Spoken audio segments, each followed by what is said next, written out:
Welcome back to Colbert on Golf, presented by Midland Exteriors. Time to take a little moment or two here and talk about a big story that happened in golf this week, Jim. And Phil Mickelson implicated by Outside the Lines on ESPN in a $3 million transfer of funds from a gambling ring where the actual man who was in charge of the gambling ring has pleaded the deal down and accepted a guilty decision from the federal government and is going to go to jail. Phil Mickelson is not named in any of the court documents or any of the findings in this thing, but there are sources saying that the unnamed gambler that was transferring funds, and whether that meant losses or supporting the business or whatever it was, nobody knows exactly.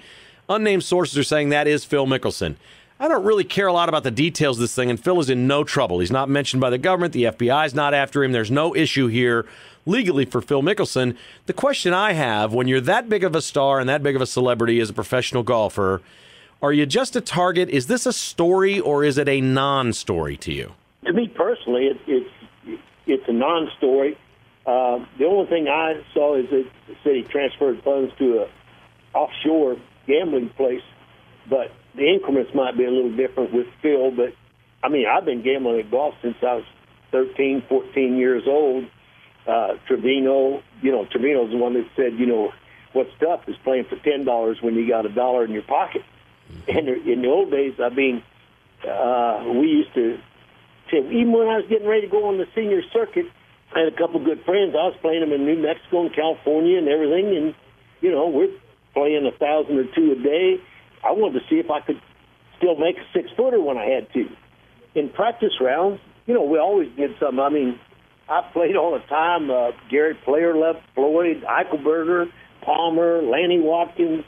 I mean, I can go on and on and on. Everybody liked to play for a few dollars. I remember Nicky Price and Faldo. We were in Denver, and Watson and I were playing. And, I mean, I was awful. I mean, I was just terrible. And we blew about $800 apiece. I don't know. I thought maybe I'd get better or something. I said, anybody want to play another 9? Watson says, I'm sorry, I'm busy, and he left. I can't blame him. I drug him down. But, most everybody usually plays for something. Otherwise, practice rounds are boring when you're going back to the same places year after year. Some of these tournaments are on the same course 10, 20 years. It's like playing your home course when you go there. It's like Bubba this week. His first win was in Hartford, and he's played there every year. I mean, when he hits the ball on the green, it might be a 20-footer. He knows this one goes a little left. I mean, he's just walking up to the green.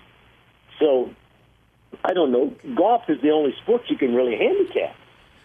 I mean, you can bet at golf. I mean, you can play a 20 handicap. You give them 20 strokes, you might have your work cut out for you. It has changed, though, a little bit. And has it changed from, let's say, Phil's generation? He was a very good amateur golfer, and pretty much everybody knew he was going to be a great player.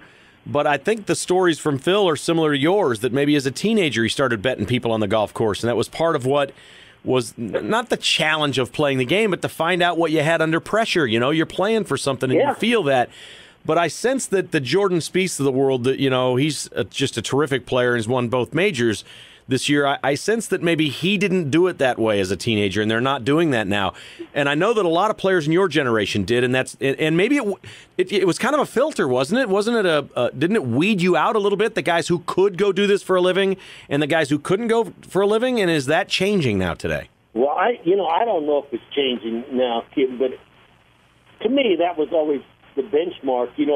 When you're playing for prize money out there and you mess up, you make less. But you still get paid. You make less. When you're gambling and you lose, pal, you got to hit your pocket. And there is a different kind of pressure. So when I was gambling for dollars, it's like playing a tournament where I was going to win prize money, except I have to reach in my pocket to pay, which maybe is a little tougher. But if you can measure up there, you ought to be able to play for money that somebody else is giving away. Although, I'll be honest with you, when I was playing and coming down the wire, I can't use exactly what I said to myself, but I always said, the hell with the money. You're not going to win enough money any one day. It's going to change your life. Winning the tournaments are the big thing.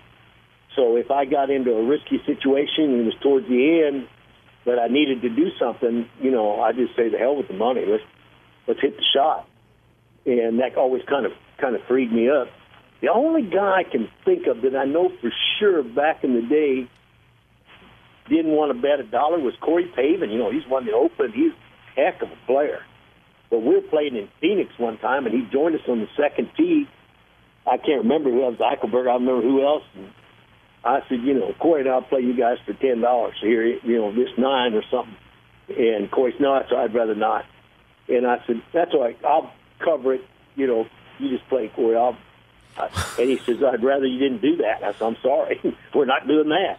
That was the only one that, wow. that actually, and I don't know if that was just that day or what, but I was kind of surprised because everybody used to, you know, do something. Otherwise, you know, I don't know, it gets to be a long day, and I get really careless and you know, don't really hit really good shots. Now, if you play in the Open, you're going to strange golf courses. There's a lot of homework to do, and you do a lot of practicing out and around the green.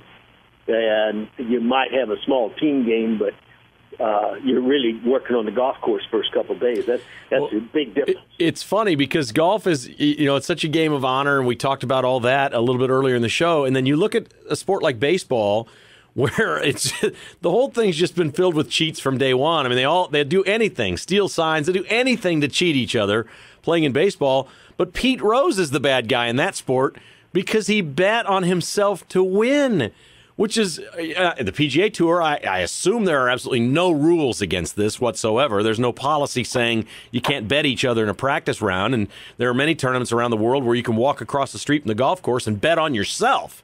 You can't do that really in the United States, but there's all kinds of places you can do that around the world. I just think it's so funny how different sports treat things so differently. I mean, there's nothing – the PGA Tour doesn't want to tell guys what they can and can't do they?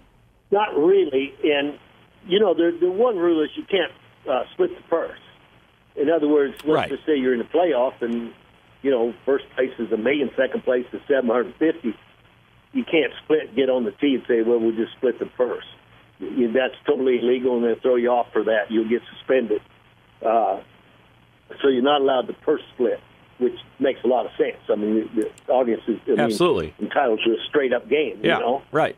Even though both players are going to try to win. But way back in the day when there wasn't much prize money, that happened quite a bit early on, and they actually put a rule against that. So you can't split the purse. Gambling, there's not hardly any rules about that I know of.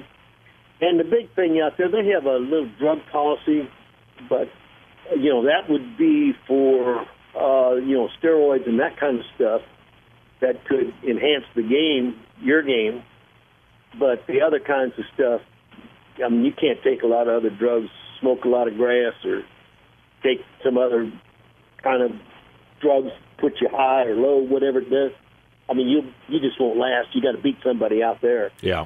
But they do have a pretty strong steroid policy, like the other sports. But the rest of the drugs, there's not much out there, and they don't test much for that because you'll make yourself disappear in a hurry if you get hooked on any of that stuff. Time for another break. We're talking with Jim Colbert here on Colbert and Golf. More coming up right after this. You're listening to Colbert on Golf. Built by Midland Exteriors. Online at MidlandExteriors.com. Midland Exteriors. We've thought of everything.